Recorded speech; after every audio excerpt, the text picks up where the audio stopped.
Je vous invite à prendre vos Bibles. On va lire dans l'évangile de Marc au chapitre 16 à partir du verset 9. Évangile de Marc, chapitre 16, le verset 9. Ceux qui n'ont pas leur Bible, vous verrez, les paroles vont s'afficher sur l'écran. J'ai lu dans la version Second 21. C'est Louis II révisé. Marc chapitre 16, verset 9. Ressuscité le dimanche matin, Jésus apparut d'abord à Marie de Magdala, dont il avait chassé 7 démons. Elle partit l'annoncer à ceux qui avaient été avec Jésus et qui étaient tristes et pleuraient. Mais quand ils entendirent qu'il était vivant et qu'elle l'avait vu, ils ne la crurent point. Verset 12. Après cela, il apparut sous une autre forme à 2 d'entre eux qui se rendaient à la campagne. Eux aussi revinrent l'annoncer aux autres qui ne les crurent pas non plus. Enfin, il apparut aux 11 pendant qu'ils étaient à table. Et il leur reprocha leur incrédulité et la dureté de leur cœur, parce qu'ils n'avaient pas cru ce qui l'avait vu ressusciter. Amen. Le thème de ce matin, Christ est ressuscité. Cette parole sonne dans le cosmos comme la grande victoire de Dieu sur toutes les puissances des ténèbres, pour libérer l'homme et la femme, pour nous donner la vie éternelle. Ça m'a mis à cœur ce texte court pour ce matin comme message. Nous allons le voir ensemble. Premier point, Jésus apparaît en premier à Marie de Magdala. La Bible nous dit ici que cette femme était possédée de 7 démons. Déjà, quand il y a un seul démon dans votre vie, c'est terrible. Elle en avait 7. Imaginez sa vie. Une vie de grande souffrance, de grande douleur. Et Jésus l'a rencontrée. Et Jésus a chassé les 7 démons de sa vie. J'aimerais dire également ce matin que le Christ qui est ressuscité a autorité sur tous les démons, pour nous libérer, afin de nous donner la vie. Et il est dit également que depuis la mort de Jésus, beaucoup étaient tristes et pleuraient. Entre autres, les apôtres et tous les disciples ont souffert de cette mort parce qu'ils n'avaient pas tout compris. Il est dit qu'ils étaient en pleurs et tristes. Et c'est vrai que lorsque on ne sait pas ce que Dieu fait, ou lorsqu'on ne comprend pas ce que Dieu fait, et que le malheur arrive, on peut être abattu. Et on peut comprendre l'état des apôtres et des disciples ici qui sont en train de pleurer et qui sont tristes. Cela fait près de 3 jours qu'ils sont tristes, près de 3 jours qu'ils pleurent. Et cette femme qui a reçu cette opportunité de voir Jésus et de le voir ressusciter d'entre les morts, ne garde pas ce qu'elle a vu. Elle va le partager aux autres. Elle va l'annoncer aux autres disciples, la résurrection de Jésus, pour leur dire que Jésus est vivant et qu'elle l'a vu. Ce qui est important ici, c'est que la première personne qui voit Jésus ressuscité, c'est Marie de Magdala. C'est une femme. C'est une femme. Déjà pour nous dire aussi que des fois nous avons nos manières de concevoir les choses, de voir les choses. En disant cette femme qui est possédée de 7 démons, qui a eu une vie difficile, douloureuse, et qui n'est ni apôtre, qui n'a aucun titre, ne peut pas voir Jésus en premier. Ce que j'aimerais vous dire ce matin, que nos calculs, nos manières de concevoir la vie chrétienne n'est pas toujours celle de Dieu. Qui d'entre vous aurait cru que Jésus se révélerait d'abord à cette femme? Et ce matin, j'aimerais te dire aussi, cher ami, mon frère et ma sœur, que le Seigneur est grand pour bouleverser tous les plans des hommes, afin de nous faire voir sa gloire. Et peut-être, dans le choix qu'il va faire, c'est toi qu'il va choisir, pour que tu vives aussi cette expérience de la puissance de la résurrection dans ta vie. Ce matin, je rends gloire à Dieu qui a choisi Marie de Magdala comme le premier témoin de la résurrection. Et ce que j'aimerais vous dire aussi, frères et sœurs, ce matin, c'est que c'est bien de confesser la résurrection de Jésus. C'est bien de croire à la résurrection de Jésus. Mais vous allez voir ce qu'elle va faire. C'est qu'elle a vu, c'est qu'elle a expérimenté. Elle va l'annoncer également aux autres. Et le point focal de ce message ce matin, merci de louer le Seigneur pour sa grande victoire. Mais nous devons aussi, frères et sœurs, l'annoncer autour de nous que Jésus est mort et qu'il est ressuscité. Il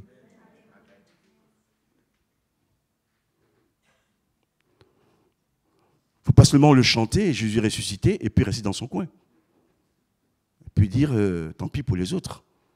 C'est une bonne nouvelle. Cette nouvelle, Marie de Magdala ne la garde pas pour elle seule. Elle va l'annoncer aux autres. Mon frère, ma sœur, ce matin, l'Esprit me dit de te dire, ce que tu as reçu de Dieu, partage-le autour de toi. Et surtout, le monde qui en ce moment est dans une grande frayeur, dans une grande angoisse, dit au monde que nous avons trouvé la solution. Son nom, c'est Jésus. Il est mort, mais il est ressuscité. Il est vivant, quelles que soient les saisons, quels que soient les présidents qui nous dirigent, Jésus est vivant. Et il faut le dire. L'état de sa possession est derrière elle. Ses grandes souffrances, c'est derrière. Elle entre dans le plan de Dieu comme premier témoin de la résurrection. Elle va l'annoncer aux autres. Et que nous dit la Bible? Ils ne la crurent pas. Et ce que j'aimerais vous dire ce matin aussi, c'est que à qui elle fait l'annonce? Fort. Aux apôtres, aux disciples, aux chrétiens. Pas aux gens du monde.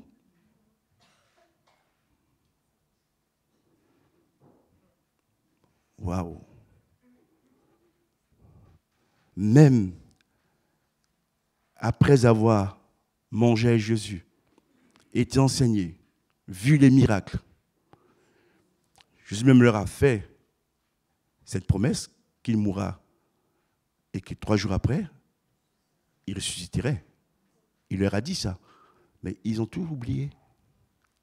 Mon frère et ma sœur, parfois, toi comme moi, nous oublions ce que Dieu nous a dit. Et parce qu'on a oublié ce que Dieu nous a dit, on est dans quel état? Dans un état de grande tristesse. Et même parfois, nous pleurons.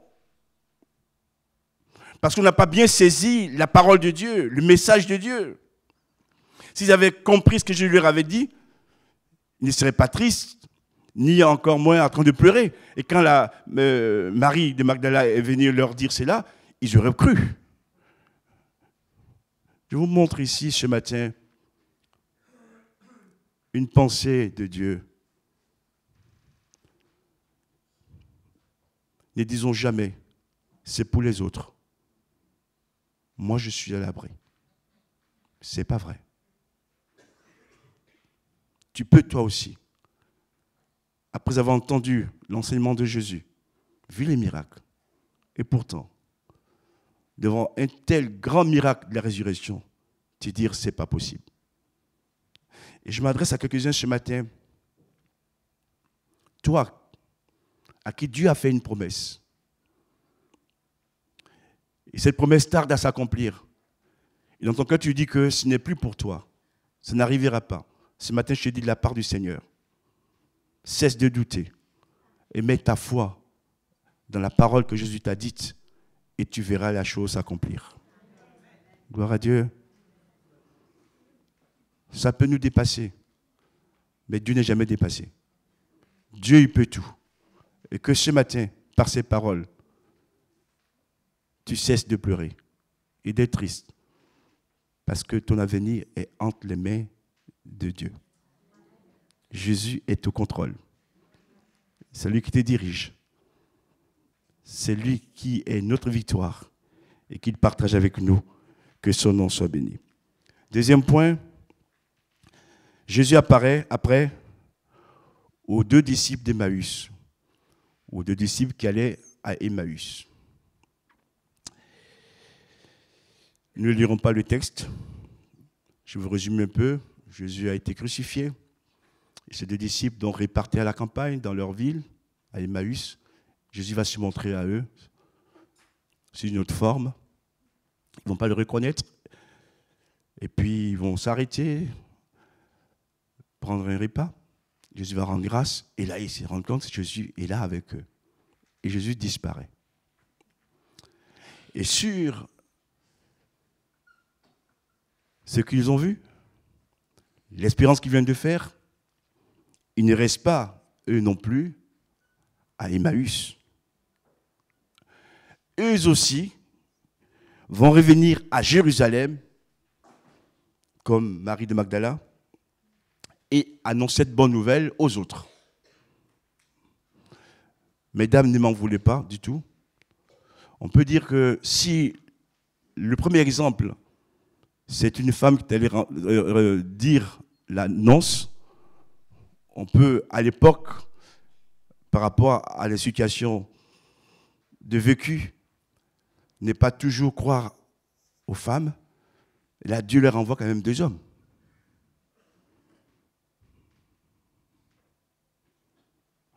Ce que je voudrais dire, c'est que finalement, que ce soit une femme ou un homme, quand le cœur est mauvais ou quand le cœur est fermé, le message ne passe pas.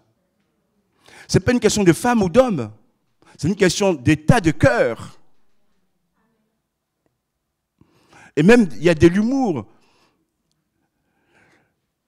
Le premier témoin, c'est une femme qui annonce cette bonne nouvelle, elle est toute seule. Le deuxième témoin, ce sont 2 hommes. L'humour de Dieu. Au moins 2, ça va passer. Mais même 2, ça ne passe pas. Comme quoi, quand le cœur est fermé, quels que soient les gens que Dieu nous envoie pour nous parler, on ne veut pas écouter. Et là aussi, il est écrit, ils ne les crurent pas non plus. Non plus. Sans trop m'attarder, j'aimerais parler un peu de l'état de notre cœur. Merci Seigneur pour la connaissance. Merci Seigneur pour les expériences passées. Mes frères et sœurs, il nous faut vraiment veiller sur l'état de notre cœur, jour après jour. Jour après jour. Le cœur, c'est le siège des sentiments, de la pensée, de la volonté, des émotions. Et si le cœur est fermé, même quand on vous annonce une bonne nouvelle, vous ne croyez pas. Et ce matin, je prie que le Seigneur purifie nos cœurs. Parce que la foi passe aussi par le cœur.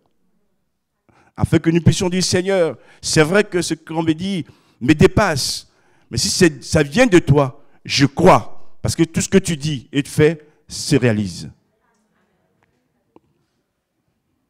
Je n'arrive au troisième point. Après être apparu à Marie de Magdala, aux 2 disciples d'Emmaüs, troisième point, Jésus apparaît enfin aux 11, aux dirigeants de l'Église. Ils arrivent à la fin.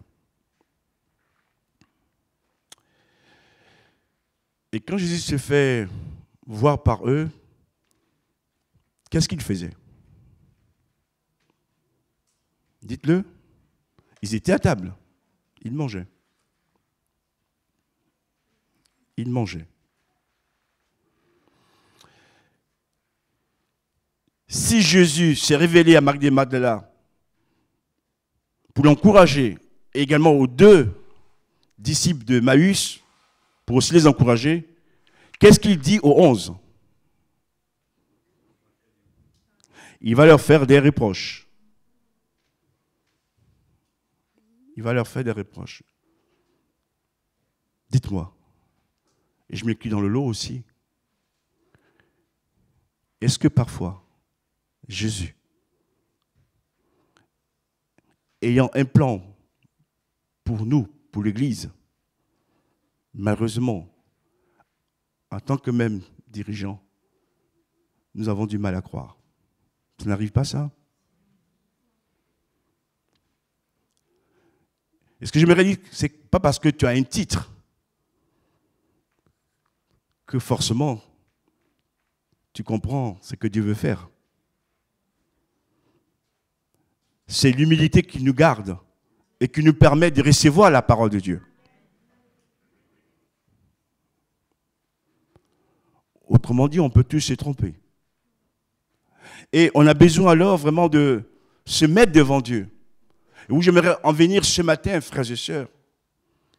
On l'a vu dans la louange, lorsque l'Esprit est vraiment présent, il y a l'onction, on est bien. Mais est-ce qu'on ne doit pas se dire, Seigneur, merci pour ta résurrection, mais quand je vois ma vie, je ne vois pas la puissance de résurrection. J'ai dit ta parole, mais je ne crois pas toujours. Et que dois-je faire alors? Seigneur, je veux me repentir. Pardonne-moi mon incrédulité. Pardonne-moi mes mauvaises pensées. Viens, Seigneur, ce matin, tous ensemble, nous visiter pour nous donner, Seigneur, de voir les choses comme toi tu vois. Gloire à Dieu. Merci pour Pâques. Merci pour la victoire de Jésus sur la mort. Mais plus que jamais, je crois, frères et sœurs, et cela va au-delà de l'Église, ici, nous avons besoin de nous repentir, de dire à Dieu que sa puissance, nous la minimisons parfois et que nous voulons le mettre à sa vraie place pour que Jésus soit le roi des rois, le Seigneur des seigneurs, pour nous transformer tous et qu'à lui soit toute la gloire. Et j'aimerais dire ceci également, quand il nous fait des reproches, ce n'est pas qu'il ne nous aime plus. Certaines personnes confondent, c'est là, parce qu'on t'a fait des reproches, tu penses qu'on ne t'aime pas. Non, Jésus fait des reproches aux 11 parce qu'il les aime. Pour qu'ils ne restent plus dans l'erreur et qu'ils changent. Et d'ailleurs, le jour de la Pentecôte, ils sont là. Les 11. Et c'est Pierre qui va prêcher l'évangile. Et 3000 âmes vont connaître la puissance de la résurrection de Jésus-Christ. Quelque part, lorsque Dieu nous fait des reproches, c'est pour nous aider à nous améliorer et aller plus loin. Gloire à Dieu. Il sait que parmi nous, certains sont très, très, très, très sensibles. Mais là aussi, remettre en sensibilité au Seigneur, Il y a la bonne sensibilité et puis la mauvaise sensibilité. Quand c'est excès, un excès, ce n'est pas bon. Ce matin, dis à Dieu, guéris-moi de cette sensibilité. Pour que lorsque tu me reprends, lorsque tu me bouscules, je puisse accepter ce que tu me dis pour mon bien et pour mon bonheur. Amen. Je vais bientôt terminer.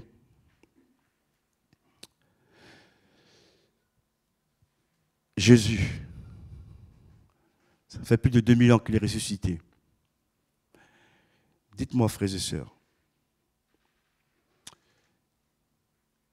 plus le temps avance, est-ce que les choses s'arrangent pour l'Église ou pour nous?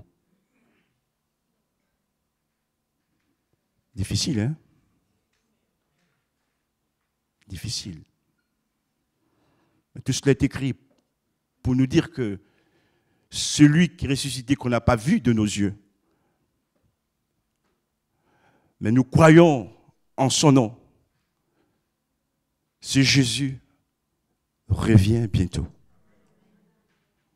Amen. Et nos yeux le verront. Nos yeux le verront. Préparons-nous à cette rencontre. Et c'est la raison pour laquelle, avant l'enlèvement, il nous exhorte à communiquer ce message dans le monde entier.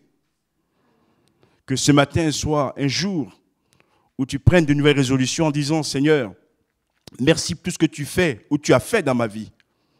Mais je veux être aussi un témoin, comme Marie de Magdala, les 2 disciples d'Emmaüs et tous les autres. Ce que tu m'as communiqué, je veux aussi le partager avec les autres. Que si le monde va mal, il y a quelqu'un qui peut nous aider. C'est le Fils de Dieu, Yeshua HaMashiach, qui a vaincu la mort. Et en conclusion, je dirais ceci, Pâques, c'est le pouvoir définitif du ressuscité sur toutes les forces du mal et sur la mort. Jésus est devenu notre chef suprême et c'est lui qui dirige ce monde. Et pour le voir, il faut actionner sa foi. Et nous voyons que les choses qui se passent nous interpellent pour nous dire que nous sommes réellement à la fin des temps. Mon frère et ma sœur, réjouis-toi de ton salut, mais partage ce salut autour de toi et prie aussi pour que les membres de ta famille soient sauvés, que ton entourage soit touché par la grâce de Dieu et que le nom de Jésus soit connu, car c'est le seul nom qui a été donné parmi les hommes par lesquels nous devons être sauvés, le nom de Jésus. Il dira lui-même, je suis le chemin, la vérité, la vie, et nul ne vient au Père que par moi. Nous avons trouvé le vrai bonheur. Sa source est en Jésus. Et lui ne nous abandonnera jamais parce qu'il est avec nous pour nous secourir, nous délivrer. Et quand ils ont vu Jésus ressuscité, les apôtres ont cessé de pleurer. La tristesse s'en est allée, que nos pleurs s'arrêtent et que nos tristesses soient changées en source de joie. Dans le nom puissant de Jésus, que Dieu soit béni. Merci pour ta parole. Merci de nous encourager, de nous exhorter, de nous reprendre aussi. Et nous voulons, Seigneur, oui, vivre la résurrection. Nous voulons aussi être des témoins de la résurrection. Partager cette bonne nouvelle autour de nous, que Jésus est ressuscité, qu'il a vaincu la mort, alléluia, et qu'il revient bientôt nous chercher. Seigneur, ce matin, là où il y a la tristesse, mets la joie. Et là où il y a la peine, Seigneur, mets le réconfort. Et viens nous visiter. Nous nous repentons aussi pour nos manques de foi dans certaines occasions. Et ce matin, Seigneur, purifie nos cœurs. Nous voulons saisir ta parole, marcher sur tes traces et qu'à toi revienne toute la gloire. Au nom de Jésus. Amen.